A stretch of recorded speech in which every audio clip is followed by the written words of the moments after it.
নমস্কার বন্ধুরা, বেঙ্গলি স্বাস্থ্য কথায় আপনাদের সকলকে স্বাগত। আবার নতুন তথ্য নিয়ে হাজির হয়েছে আমি পুষ্পেন্দু। আজকের ভিডিওর মূল তথ্য হচ্ছে বিপত্তারিণী পুজোর সাতকাহন নিয়ে। বিপত্তারিণী পূজা মূলত বাংলা হিন্দু সমাজে পালনীয় এক বিশেষ ব্রত বা মহিলারা এই ব্রতটি বেশি করে পালন করে। এই পূজা সাধারণত আষাঢ় মাসেই হয়ে থাকে এবং রথযাত্রার শুরু এবং রথযাত্রা উল্টো রথ যেটা ওর মাঝে দুটি ব্রত দুটো দিন এই ব্রতটি সাধারণত পালন করা হয়। সংসারের সুখ সমৃদ্ধি, বিশেষত বিবাহিত রমণীর স্বামীর দীর্ঘায়ু এবং যাবতীয় বিপদ দূর করার উদ্দেশ্যে এই ব্রতটি পালন করে থাকেন। এবার জানব বিপত্তারিণী পুজোর বেশ কিছু নিয়মবিধি কী কী। উপবাস, অনেক মহিলারা উপবাস বা অন্ন ত্যাগ করে এই ব্রত পালন করে থাকে এবং শুদ্ধ হয়ে নতুন বা পরিষ্কার লাল হলুদ কাপড় পরে পুজোর আয়োজন করা হয় এবং মাটির পাত্রে যেমন সরা বা মাটির কোনো পাত্রে করে গঙ্গা জল দিয়ে বিভিন্ন রকমের ফল বা প্রসাদ নিয়ে পুজোতে যান। এবার জানা যাক পুজো পদ্ধতি কী। বিপত্তারিণী দেবীর চিত্র বা পট মাটির বা কাঠের আসনে স্থাপন করা হয়।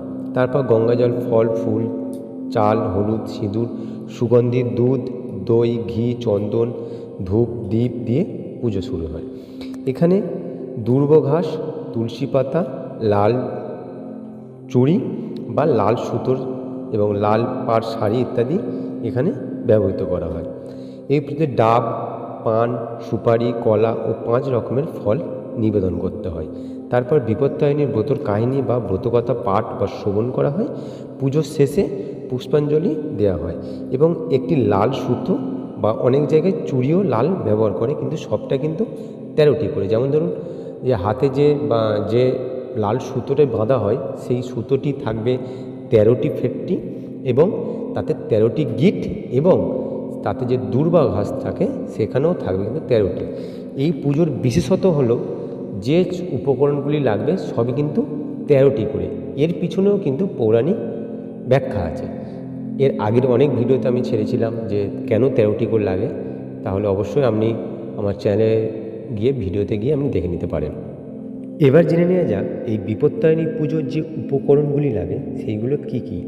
প্রথমত পানটা হচ্ছে দেবীকে নিবেদন করা হয়। সুপারি পূজার মৌলিক দ্রব্য। সিঁদুর বিবাহিত নারীর সৌভাগ্যের প্রতীক। চুড়ি বিশেষ করে লাল রঙের বা লাল কালারের সুতোর ধাগা যেটা বলা হয়। আলতা পা রাঙানো প্রতীক।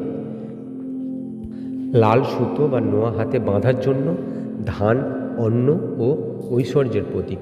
দুর্বা ঘাস পবিত্রতা ও রোগ নাশকারীর প্রতীক। লাল ফুল, জবা বা গোলাপ যাই বলুন না কেন দেবীর প্রিয়। কলা ফল নিবেদন করতে হবে। নারকেল পুজোর অপরিহার্য। বটগাছের পাতা বা জাম গাছের পাতা দেবীর পুজোর ব্যবহৃত হয়। 13টি ফল, যে কোনো সাধারণত আপেল, আম, লিচু ইত্যাদি যাই হোক না কেন 13টি ফল নিবেদন করতে হয়। জানা যাক কেন 13টি করে সব কিছু এই পুজোতে কেন 13টি করে লাগে। এরও পিছনে কিন্তু কারণ আছে। যেমন ধরুন 13 সংখ্যাটি নারীত্ব, অন্তর্নিহিত শক্তি এবং ব্রতের শক্তি বোঝাতে ব্যবহৃত করা হয়। অনেক সময় 13টি পূর্ণিমা বা 13টি মাস ধরা হয়। আপনি তাহলে অবশ্যই প্রশ্ন করুন কী করে 13টি মাস, এটা তো 12 মাসে আমরা জানি 1 বছর, কিন্তু চন্দ্রপঞ্জিকা অনুসারে 1 বছরে 12 মাস প্লাস 1 অধিক মাস, মোট 13টি মাসই প্রতীক হিসাবে এটি ধরা হয়। ব্রতের প্রতীকী সংখ্যা হচ্ছে, মনে করা হয় 13টি করে দিলে বিপদ 13 দিক থেকে দূর থাকে। এটি একটি লৌকিক বিশ্বাস, যাতে মনে করা হয় দেবী পুজোর উপকরণ যত সংখ্যকভাবে নিবেদন করা হবে তত বেশি ফলদায়ক হবে। অমঙ্গল কাটানোর প্রতীক হিসাবেও এটি পুজো করা হয়। অনেকে মনে করেন 13কে অশুভ সংখ্যা ভাবা হলেও দেবীর কৃপায় তা মঙ্গলময় হয়ে যায়। বিপত্তারিণী পুজোর উপকরণ হিসাবে 13টি করে নেওয়ার রীতি বিশ্বাস, ভক্তি ও আচার এর মিশ্রণ। এই সংখ্যা নিয়ম নয়, বরং এটি নিয়মের প্রতিটি চর্চা, যাতে ভক্তের প্রতি মনোযোগ ও নিষ্ঠা প্রতিফলিত হয়। এইরকম ভিডিও পেতে গেলে আমার চ্যানেলটিকে সাবস্ক্রাইব করুন এবং এই ভিডিওটিকে সমস্ত হিন্দু সনাতনীর কাছে শেয়ার করুন। সবাই ভালো থাকবেন, সুস্থ থাকবেন।